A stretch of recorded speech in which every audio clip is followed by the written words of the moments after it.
Hello and welcome back to Aubrey Books and Coffee. Please grab your favorite beverage of choice and join me as we are now launching into February. I'm so excited. I love this month so much. Part of it, though, I'm sure, not to mention great books that come out, is it's Readathon! My Readathon, yes! I will make sure to link the announcement video below, as well as the links you'll need to be able to access the Google Drives and all the good things. The announcement video will go into more detail so that you guys can, see step by step what you need to do to submit books and such. But here is the sheet. I'm sorry it doesn't look cooler. I really need professionals to do things for me. I am not that great on the computer. But essentially, it's got all the different heroes, villains, weapons, and locations that are part of our Clue-esque adventure so that we can try to puzzle out and piece together the mystery and solve it. I'm so excited. Just like you guys, I too am going to be submitting books. Just like you guys, I too have no clue which ones were picked as the story. So I'm going to find out when you guys find out. So normally I give a clue in every video that I do. I won't be able to do that moving forward because it's automated. Hooray! So basically, don't forget, it says on the form and everything else, but just in case you're going to request access, you got to wait for my husband or I to give you access to that Google Drive just so we don't get bots and stuff. And then once you do, submit away. You can only guess the final answer one time, and that form will only be available the very next to last day, the 27th of February. And then by the 28th, it's too late. We've already told you what the answer is. You can no longer guess. And then by, I think it's 11 p.m. Eastern time every day, you should have your clues. If for whatever reason the system didn't send them to you, let us know because this is new this year. So there may be some kinks and bumps along the way. All right. All that being said, let's get into the game so we can find some good books to read for this readathon. Hooray for February. I'm so excited. Valentine's Day and the readathon. I cannot wait to see all of you guys submitting books and guessing and having clues. It's going to be such a good time. But for now, of course, we start off with how many we're going to need to roll. And I have these cute little dice now that actually have, I don't know if it'll show up, but they're actually little books inside. You see that little book? Isn't that the cutest? So anyway, let's hope that we don't get 6 this time because last time that was just a bit too many. Looks like 1. Oh, that is beautiful. I will happily take it. And our 1 prompt for 1 is a cookie. And that prompt says a mystery. So yay, only 1 roll. Hallelujah, especially for a shorter month and especially since I have to keep my eyes on the readathon the whole month. I am so grateful it's going easy on me. There will be a ticker below, so you'll see as we add books exactly what that number comes to at the end. Have no fear, it's not going to be just 1. It never is. So for that first roll and the first prompt, we got a mystery. So I looked through my stacks and tried to think of a good mystery. And this one, it may be stretching mystery a little bit, but they do have to figure out what happened. And my husband's been dying for me to read this. And that is All Systems Red by Martha Wells, the first in the Murder Bot series. This is going to follow some scientists and a AI that's self-aware that calls himself Murderbot. And basically, they're going to try to figure out what happened on this distant planet. And so they're solving a mystery there. I feel like we should count it.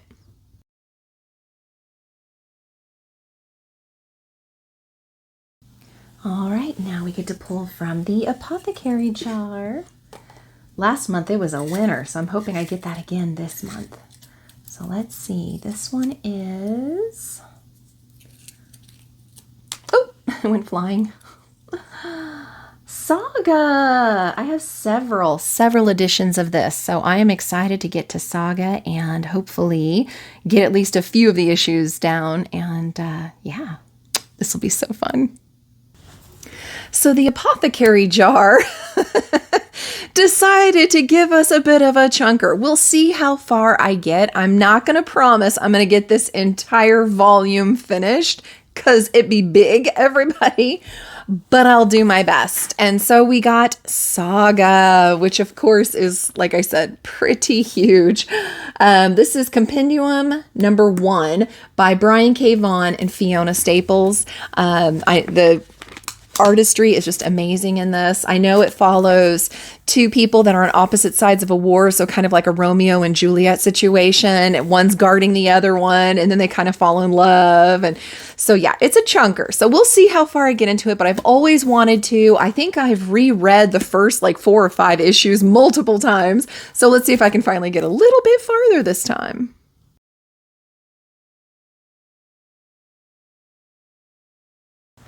Now I get to do the Advent jar. Hoping for some good ones.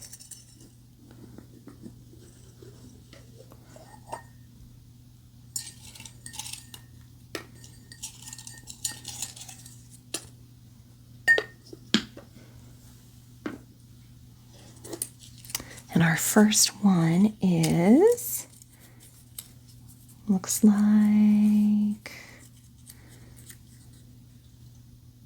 ooh, North is the Night. And I need 2 hands to unfold that better. Here we go. North is the Night by Emily Rath. And the second one, so hard one-handed.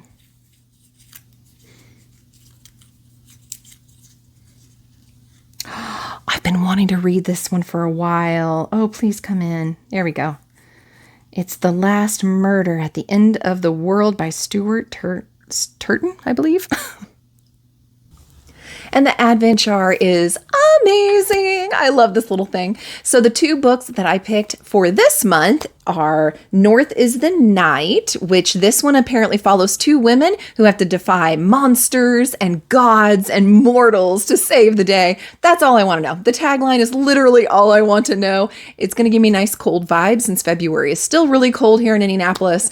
And yeah, I've just been dying to read this one. The cover looks so cool, so I'm excited. The other one I've been wanting to read for forever is The Last Murder at the End of the World. This is one I had talked about previously, about it having to do with scientists, and the world is kind of like ending, and there's this awful mist that surrounds everything and kills everybody, but they found a way to create like some kind of a bubble for everyone to live in. Unfortunately, even though it's supposed to be this utopia type place, there is a murder that happens, and they have to figure out who committed this murder. Unfortunately, everybody goes to bed the night of the murder. When they wake up, nobody has memories. So nobody knows if they're even the killer or not. So it just sounds really funny and interesting. And so I can't wait to get a hold of this.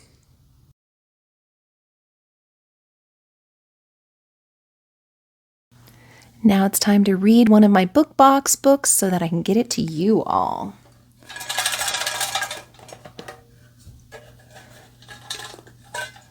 Ooh. I had just one fall out. That's perfect. All right. Let's see. Cupidity. Ooh, I've had that one for forever. So I love that the book box finally gave us one that's been sitting on my shelf since at least last February, if not the February before that. And that is Cupidity by Raven Kennedy. This is actually an omnibus of 4 different novels that are all in this universe. And it's a really gorgeous edition. For the sake of this month, I'm not going to be able to read all that. But Signs of Cupidity is going to be the one I'm going to be going for. It's the very first one. And part of this gorgeous edition has really spicy end pages, and she signed it, and she has a letter, and this letter says that Signs of Cupidity was actually the very first novel she ever published, and if it hadn't been for the success of this series, she never would have been able to continue writing like she is today. So I'm excited to see what her debut novel is like.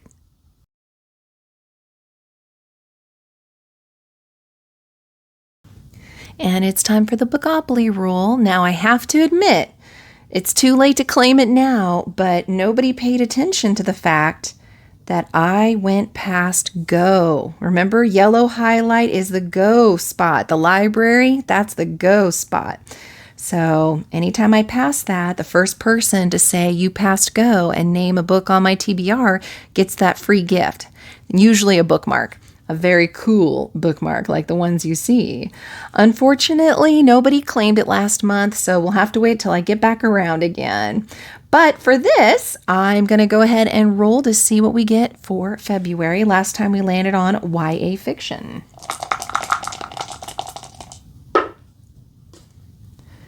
All right, looks like 7.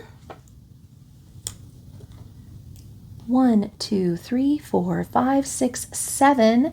Ooh. Oh, something from, there we go, 1980s. So it can be set in the 80s or have some kind of throwback timeline or something along those lines, something nostalgic, something fun. I love that Bookopoly gave us the 1980s. I am such a child of the 80s and I love it. So for this one, I'm actually going to cheat a little bit. I am so sorry. But I did not get to Malibu Rising last month like I wanted to. And like I said, every time I mention a book, I am at some point this year going to read it. And so for this prompt, I'm going to use Malibu Rising because it's set in 1983. And remember, it's those siblings who throw this crazy pool party and people start dying and bad things are happening all over the place. So I'm excited to read this. Kim from Whimsical Narratives had even said that she might buddy read this with me. So as long as she hasn't read it yet, have you, Kim? Then maybe I can even talk her into buddy reading because that always makes it more enjoyable for me as well.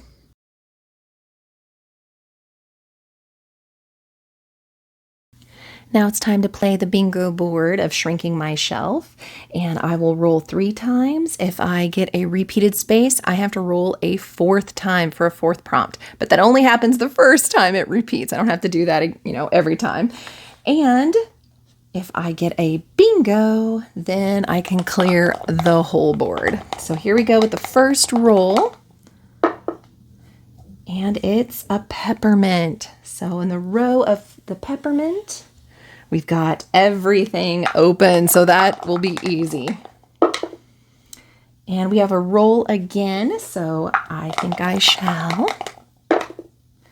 A cookie. So peppermint and cookie has an animal on the cover. So I'm excited to do Shrinking My Shelf there with this bingo board. The first prompt gave us animal on the cover. So for this, I chose Beasts of Prey by Ayana Gray, I believe is how you pronounce her name. I am excited. There's a snake on here. So there is an animal, but I'm excited because this is by an author of color. So that's going to give me 5 clues, which will be fabulous. And the cupidity one from before that I forgot to mention is love. So that's going to give me, I think, 4 points or 4 clues. So yeah, so I'm racking up the clues here. In Beasts of Prey, this just sounds so magical and so cool, everyone. Basically, we're following La Cosa, and this city of magic and splendor, unfortunately, had some devastating things happen to it. So now it's scarred, it's ruined, magic is no more. Until one night, Coffee, Koffi, is an indentured beast keeper at the magical zoo, starts using magic, a power that's been silently growing inside of her, and she hasn't been able to tell anybody about it and try to keep it secret. But now she's going to end up having to have the aid of a handsome stranger that has secrets of his own in order to potentially save their world. I think that sounds so cool. And a magical zoo with magical animals, come on! Like, I am so excited about this. For our second roll, a wine glass. Only 1 spot taken, so that gives me hope. Peppermint. Oh, I have to read a scary book. Wah, wah. So the second Shrink the Shelf bingo board was scary. Why? It's not October. Come on. It's the month of love. Why do we have to have scary? Well, I chose for this one because, if I'm going to do scary, I love me some Mira Grant. And it's a series I haven't been able to complete yet.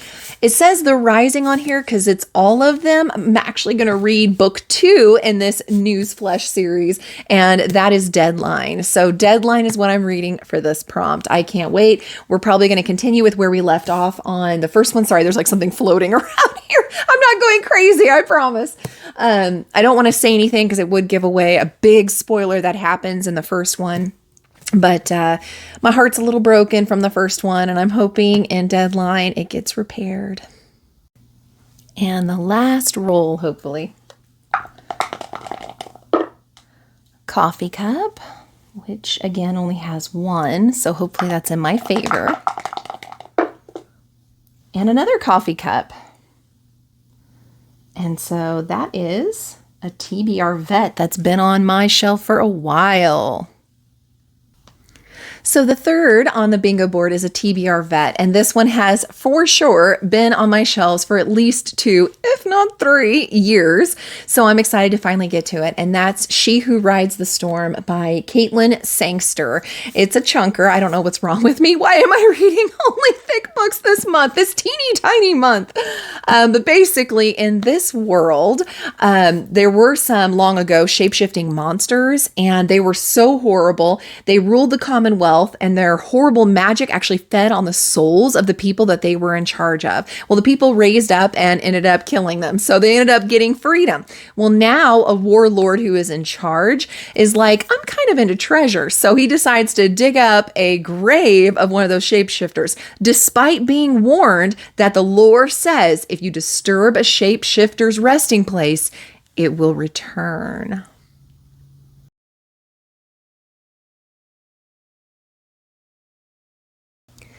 And I'm still doing that TBRathon, and I'll have all the information below so you can follow her. She's awesome for designing this.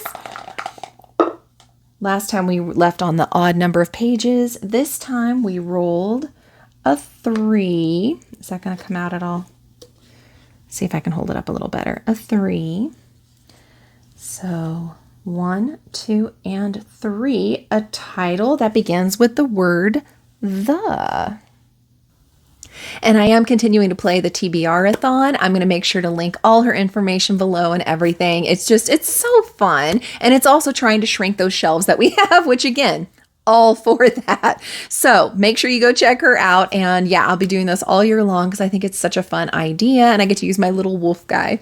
So for this one, we landed on a title that begins with the. And so I chose one that's kind of a TBR vet as well. And that's The Mask of Mirrors by M.A. Carrick, another extremely large chunker.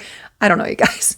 I have a sickness, but I'm excited because I've been seeing it on my shelf for a very, very long time. And this is actually very perfect because it has a lot of politics and war going on in this story. We're following Rin, who's a con artist, and she's always wanted to talk her way into becoming a part of a noble house. And so she's working on that. But of course, the noble houses are fighting each other. So again, a lot of politics, which also gives several clues. So again, trying to get up those points. But also my Broken Binding series here just finished the last of the Tad Williams books for his trilogy. And so the next trilogy coming up is going to be this one. So I need to see already if I'm going to love it or not, or if those gorgeous editions are going to be up for grabs for you guys in our drawings every 100 subscribers, or if I'm going to sell it on Pango. I'm just going to have to figure it out. So many reasons to pick this one up. So next we have the number generator wheel. I have changed it up a little bit for this though. Instead of it going along the list on my phone, I got rid of that notepad. I added everything into GoodReads, and that way it's so much easier for me to scroll through and see what these books are and everything and count them. So when I did the wheel, it got to 235, and I went down my list on GoodReads, and number 235 perfectly is this Poison Heart. And I'm very excited about this. It's going to be a YA fictional story. We're going to be following, I'm probably going to say her name wrong, Briseis, B-R-I-S-E-I-S, Briseis. Anyway, she's got this magical ability where she can grow a plant from a seed to full bloom with one touch. And she has to quickly learn how to harness this power because her family is in danger. So this just sounds so cute. And I know there's at least a sequel for it too. So I'm excited to be able to read that and maybe have a new favorite series and author to try out. It's also, of course, a character of color, which gives me lots and lots of clues. And again, it's been on my Goodreads list for a very long time.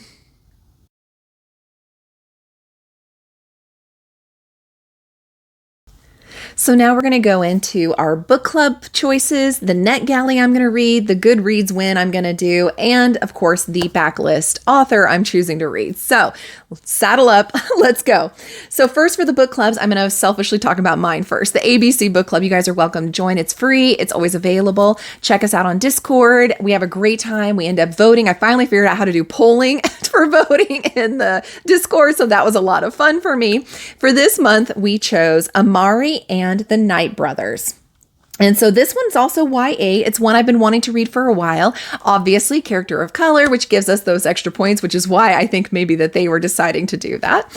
But basically, we're going to be following a 13-year-old Amari because her brother, Quentin, is the golden boy. Everybody loves him. He can do no wrong. He suddenly goes missing. And it seems strange that like the cops and everybody else aren't really trying to find him like they should. So Amari puts herself to the test and goes and search for him. And I just think that sounds absolutely adorable. Cannot wait to read this with my group. Again, feel free to join anytime. If you just don't have it in your schedule to read this month, that's okay. Those channels stay up there. You can always read those books and go back and comment later. It'll notify us. We would love to have your opinion and your voice at any time. Then next is normally Liv's book club. However, they're going to be doing one about ice skating. It really didn't look appealing to me. Not my kind of book at all. So I'm skipping that this month. Then we have Mel and Cassidy's Not So Indie Archive book club, which is a lot of fun. They chose Onyx Storm, which of course I am currently reading and will be finishing this month as well. And then of course being on their Discord with their Patreons and discussing it. So it should be a lot of fun. Then last but not least of the book clubs is the library at my local library. Unfortunately, they're doing The Measure. And this one I've already read and I gave 4 stars. Absolutely loved it. But I don't do a lot of rereads. If I'm going to do a reread, it's going to be a 5-star. And that's why it's on my shelf. So this I will not be rereading, but I do recommend it. It was a lot of fun and very interesting. And I can't wait to discuss it with them later on this month. Moving into Netgalleys, I am going to be reading... Why can't I find it on here? It's because I don't pause. Here we go. I'm going to be reading Nope. Edit all of this, right?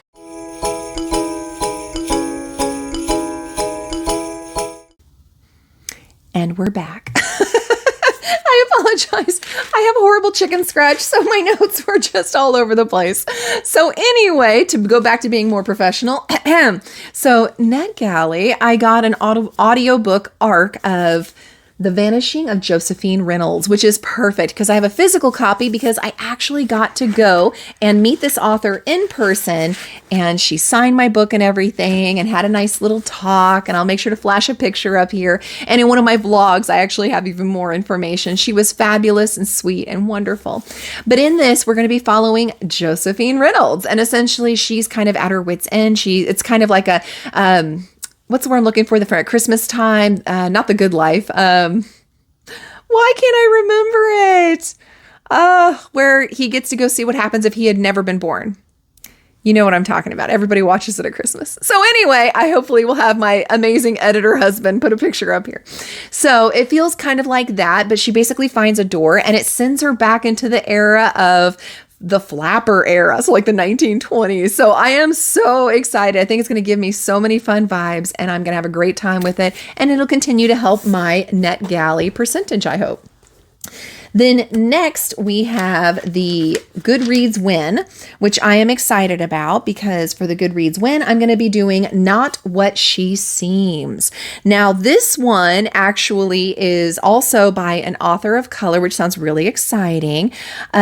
Basically the main character's named Jack for short. She leaves home as a pariah. We don't know why, but somehow she gets kicked out and she has to come back because there's a horrible family tragedy. And when she comes back and starts to try to repair things, she starts uncovering some very bad secrets. And some dangerous truths. So I'm excited to see what that's going to be like. So then that takes us to the backlist. And so I spun my wheel and the backlist author that it landed on was Riley Sager. So one of the books I have been dying to read from Riley Sager is The Only One Left. And that one has something crazy like, it almost feels like, and I'm of course remembering nothing. Lizzie Borden. There we go. That one came back. It's a Wonderful Life. Why? Why when I think of Lizzie Borden did the movie It's a Wonderful Life finally come back to me? Oh my gosh, I'm a mess. So anyway, kind of like we have a rhyme on Lizzie Borden, and it was an actual person in history and actually the crime of potentially having murdered her family. That's what's going on here. We have a schoolyard rhyme that says, at 17, Lenora Hope hung her sister with a rope. And it goes on from there, talking about how she went on to murder the rest of her family as well. Well, nobody believed she was innocent. She kept saying she was, but she was the only one left. And so nobody believed her. Fast forward 60 years, and we have Kit, who's kind of like an at-home care nurse, and she's taking care of this woman, and she does start to believe her and tries to help piece together what actually happened. So I'm kind of excited about that. That one sounds really, really good to me.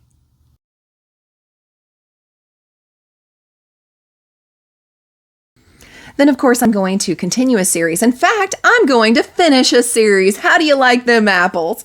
I'm picking up book 4 and the final book, Capturing the Devil by Carrie Maniscalco, number 4 in Stalking Jack the Ripper series. I am so excited. I would love to tell you more about what's going to happen, but it would probably reveal what didn't or did happen in the previous book. All I'm going to say is it takes place here in America at the World Trade Fair, and there's lots of disappearances and murder happening. So let's hope that they can be solved.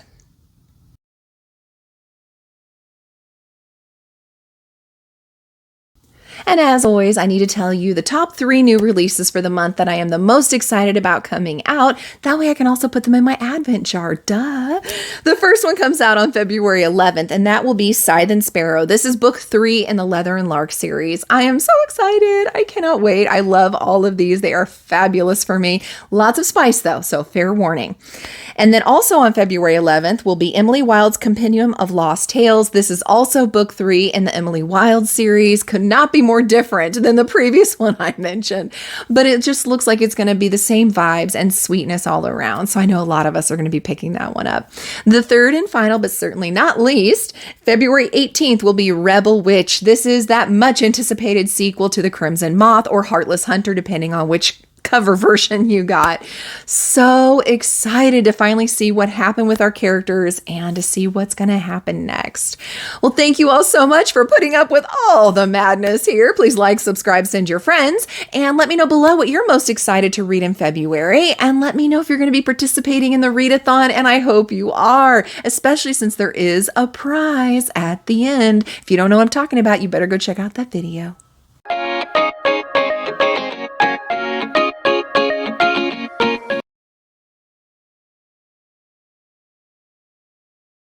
It's a Wonderful Life. Why? Why when I think of Lizzie Borden did the movie It's a Wonderful Life finally come back to me?